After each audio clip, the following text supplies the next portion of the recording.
dia orang nampak ke mana duit tu pergi.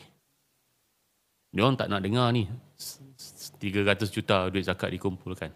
Tapi dia nak tahu duit dia yang zakat potongan dia sebulan RM50 tu dia bagi pada siapa.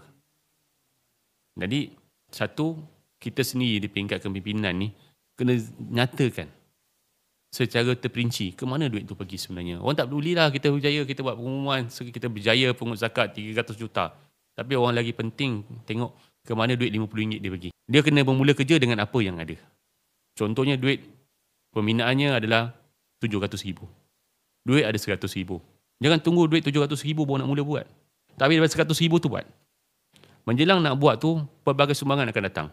Duit akan datang. Ada orang akan datang, dia tengok, dia kata dia nak bagi pasir je. Ni kisah sebenar ni. Saya sebut perkara-perkara ni kisah sebenar. Dia datang nak tengok, dia nak bagi pasir je. Pasir dia hantar.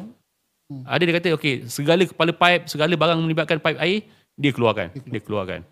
Ada seorang tu dia kata dia nak lampu. Segala lampu tu, dia keluar lampu je. Ini macam Masjid Al-Wahab 2023 menjadi masjid terbaik dalam negeri Melaka.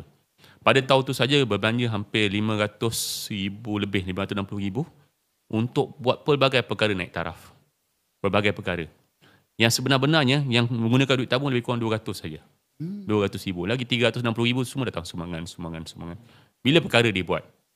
Jadi saya percaya orang ikan menyumbang kepada zakat tapi dalam keadaan yang berbeza.